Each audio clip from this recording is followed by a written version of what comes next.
Jesus is journeying in a chariot across wide noons and glowing afternoons. She met with nature and with human forms and listened to the voices of the world. Hitherto, she was living in a cloistered palace, and as she moves into the wide world, she begins to listen to the voices of the world, all kinds of voices, driven from within. She followed her long road. She feels a drive from within to choose her route. Mute in the luminous cavern of her heart, though her eyes are registering everything, though her ears record all the voices of the world that she listens, she is mute, silent, in the luminous cavern of her heart, that deep chamber of her heart, luminous, not grey, but luminous with the light of the soul, like a bright cloud through the resplendent day. She follows her long road like a bright cloud following its course through a shining day. Now, he describes in detail. At first, her path ran through peopled tracts, through crowded towns, cities, full of people, admitted to the lion eye of states and theatres of the loud act of man. Here, there is a little bit of irony in using the word loud act of man. Man rarely acts in silence, but he makes a lot of noise when he acts. And that sounds vulgar to the higher powers that are watching.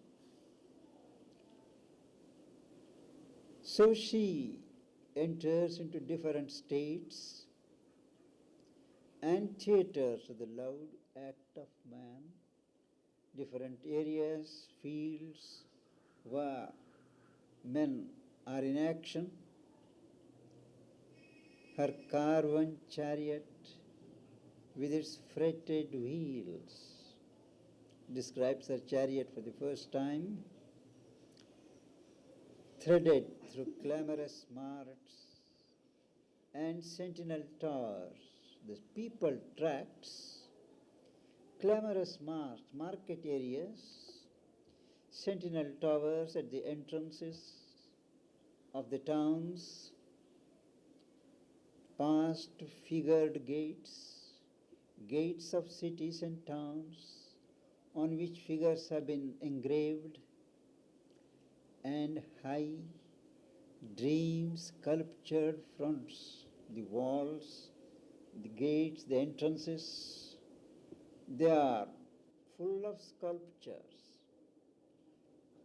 Sculptures which are not necessarily true to physical nature, but dream sculpture, embodying the dreams of the sculptor. And gardens hung in the sapphire of the skies, in the blue of the skies, as she goes along, the terraced portions look like gardens hanging in the skies. Pillared assembly halls with armored guards.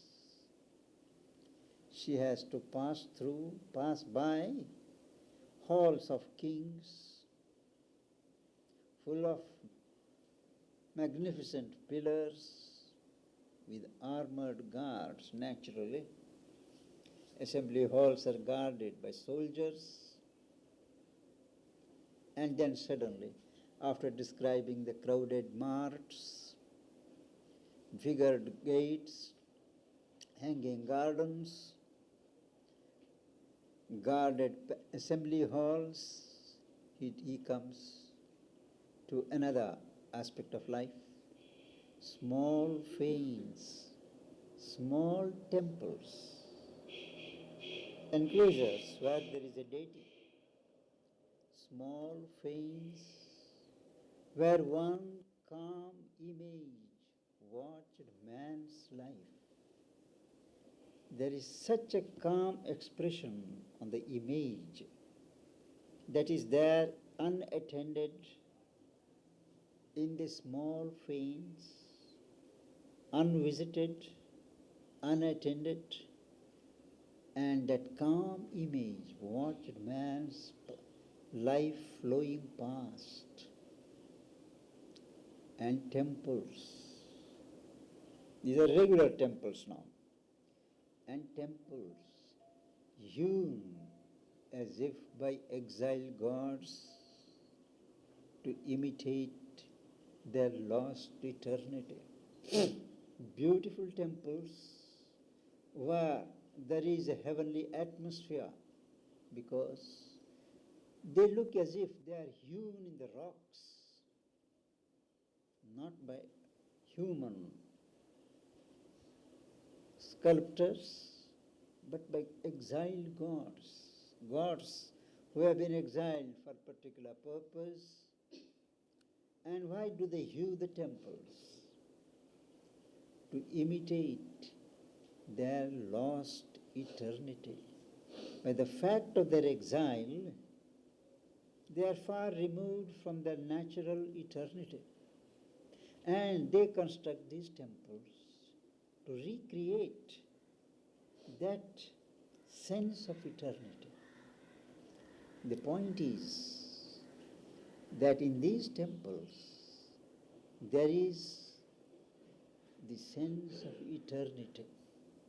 In those fanes there is a great calmness which is not disturbed by the flowing life of humanity. Often from gilded dusk to argent dawn, from evening, which is lightly lit, to argent dawn, to the silvery dawn in the morning. He describes her journey during nights. Often from gilded dusk to argent dawn, where jeweled lamps flickered on frescoed walls as the chariot passes. All those walls where there are fresco work, jewel lamps, they flicker. There is the wind passing. They don't burn steadily, but they flicker. And the stone lattice stared at moonlit buffs in compound walls, for instance. The lattice work on the stone walls stared at the boughs of the trees, the branches of the trees which are lit by the moon. Half conscious of the tardy listening night, the night around listens to something. It is so quiet, so silent, that the night appears to be listening, slowly advancing, tardy. half conscious of the tardy listening night, dimly she glided between banks of sleep. That is, she went to sleep.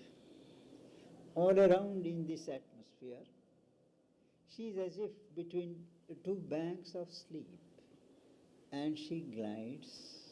The, the carriage stops, and she goes to sleep at rest in the slumbering palaces of kings. She is a princess. She has open admittance to all palaces of kings. And these slumbering palaces, there she takes rest at night, gliding between banks of sleep. Then, during the day, hamlet and village saw the fate van pass. Fate van, the van carrying the fate of humanity, carrying the fate of the world, passes. Hamlet, village, homes of a life bent to the soil it plows. A life, these are agriculturists. Their whole life is bent to the soil it plows. These are farms, villages, homes of a life bent to the soil it plows for sustenance of its short and passing days. This life is bent to tend the soil in order to derive sustenance, though it is conscious that it is only short and passing. Life, still, it needs sustenance. That now these passing days, transient, keep their old repeated course. The days repeat themselves, morning to evening, season to season. So they are accustomed to a certain pattern. That transient, though they are transient, the curve they follow, the cycle they follow, is the old repeated course, unchanging in the circle of a sky. The whole sky looks like a circle in which all this is enacted, unchanging in the circle of a sky which alters not above our mortal toil. Men toil and pass, but that sky never alters. It is the same. Things change on earth, but not in the sky. Away from this thinking creature's burdened hours, the princess turns away from habitations, from colonies where towns, cities, palaces are situated, away from this thinking creature's burdened hours, to free and griefless spaces now she turns. She turns to the open lands of nature, where there is freedom, there is no grief, because there is not this crowd of toiling men. To free and griefless spaces now she turned, not yet perturbed by human joys and fears. They are all virgin lands. People have not yet settled there, not yet furrowed the land. And in these spaces where human joys and fears are still strangers, here was the childhood of primeval earth. Here she experiences earth in her childhood. It is the lands have not yet been exploited. Here was the childhood of primeval earth. Here, timeless musings, large and glad and still. Ascetics, meditators, trees, plants, they are all timelessly musing. And there is an atmosphere of largeness, glad and still. Everything is still. Men had forborne as yet to fill with cares. Men had not yet arrived to fill these spaces with their cares. Imperial acres of the eternal sower, God, who sows and creates the plant world, the crops, and all these. Imperial acres, large, majestic prairie lands of the eternal sower, not a human sower.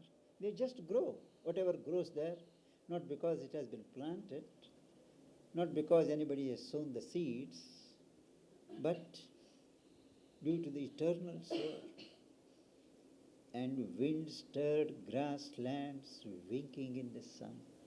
Large grasslands. The grasses are stirred this way and that by the winds, winking in the sun. That is, they sparkle. When the sunlight falls upon them, they sparkle. Or, if they are not grasslands, if they are not the imperial acres, or mid green musing of woods and rough broad hills, forests full of greens, the woods are musing, rough broad hills which have rough edges. In the groves, murmurous bee air humming wild, there are groves of bees in the forests where the air is full of the murmurous humming of wild bees, or past the long lapsing voice of silver floods, rivers. As you go, the voice of the waters rushing through falls away, recedes,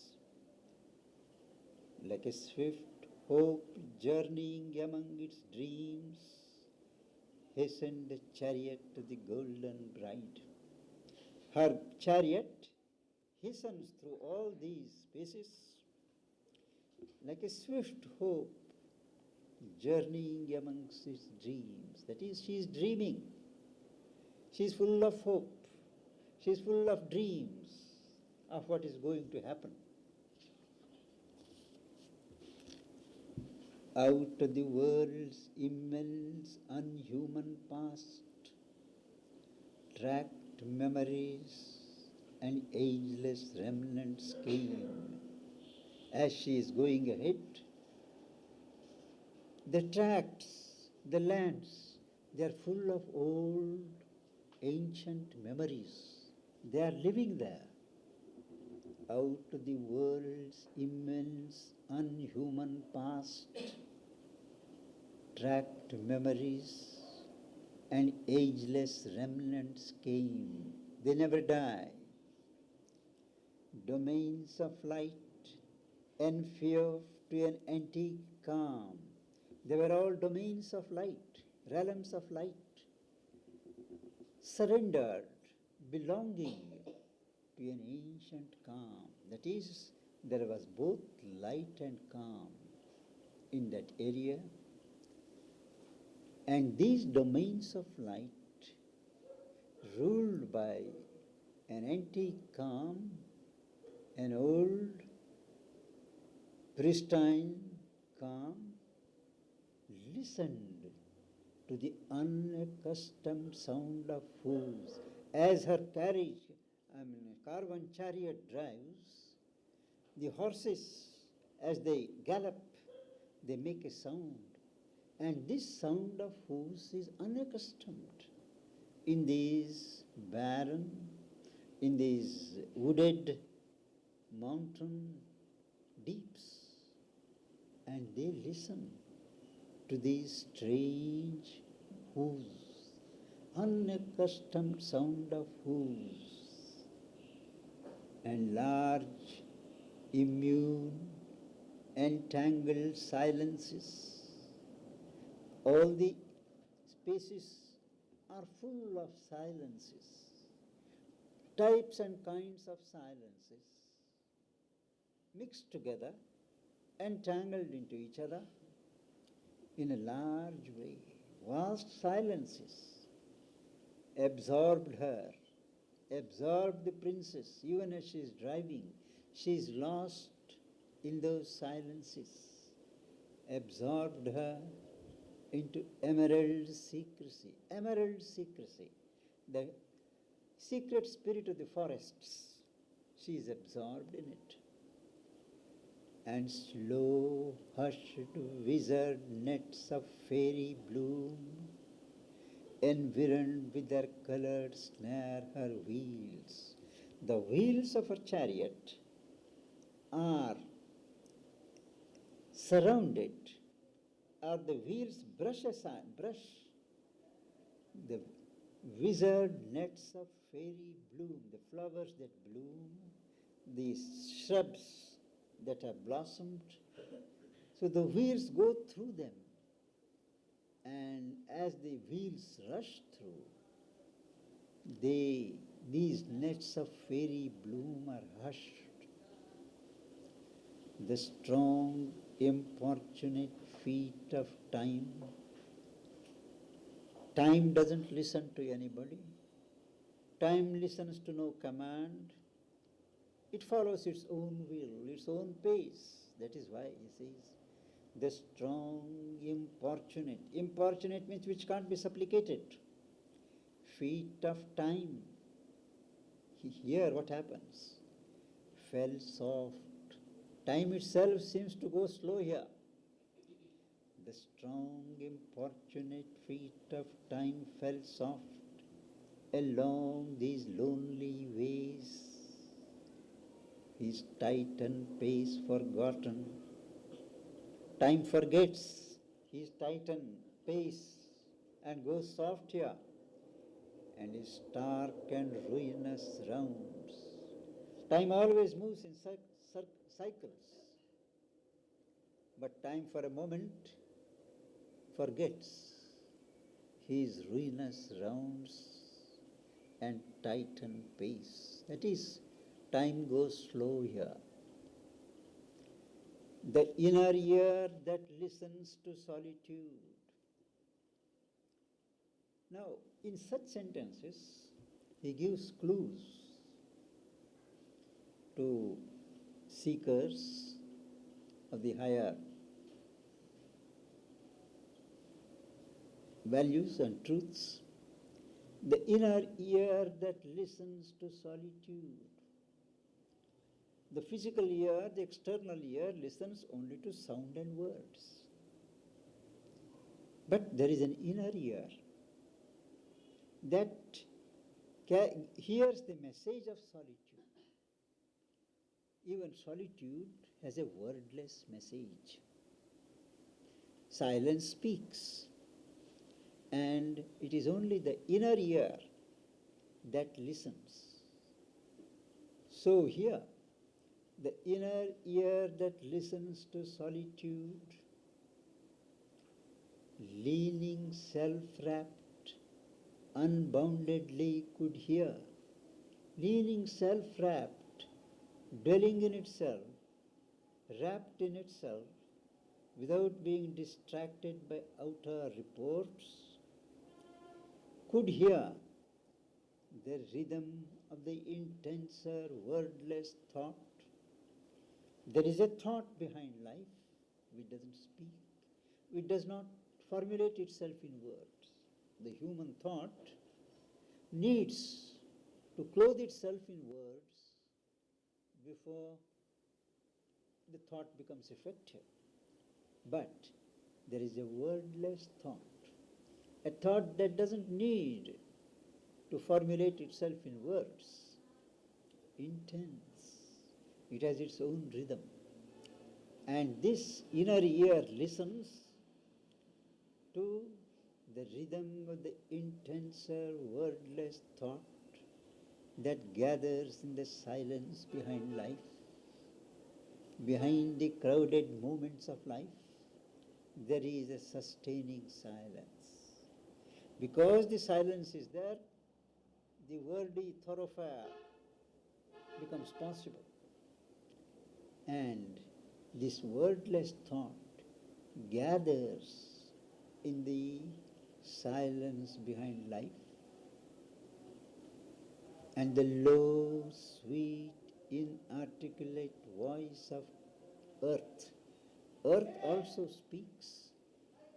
The earth being speaks, but inarticulate voice. It is not spelled out in so many words, but low and sweet. In the great passion of her sun-kissed trance, when the sun, the heat and the light of the sun kiss the earth as it were, the earth goes into trance. And in that passion, the passion of the kiss of the sun lover, the sweet, low voice of earth ascended with its yearning undertone. In that silence, the aspiration of the earth, the intense call of the earth ascends with that yearning underneath. And this inner ear is able to register this appeal of earth to the heavens above. Afar from the brute noise of clamorous needs, our human needs are a clamorous lot. They will never be satisfied. They'll go on making noise, and a brute noise, inconsiderate. Afar from the brute noise of clamorous needs, the quieted, all-seeking mind could feel. All those things have been left behind, and the all-seeking mind in its quiet could feel, at rest from its blind outwardness of will, the external will, which always tries to effectuate itself, is at rest. This seeking mind could feel the unwearied clasp of her mute, patient love. Her means earth, dumb, patient, never exhausted, never put out, patient, understanding love, unwearied clasp. It holds her children, it holds her creatures in a clasp that is never relaxed. Unwearied clasp of her mute, patient love, and know for a soul the mother of our forms. Then only one realizes that this earth mother is not something insentient, but she is a soul. She is a being who loves, who communes, who prays for us, and who holds us in her unwearied grasp. And know for a soul the mother of our forms.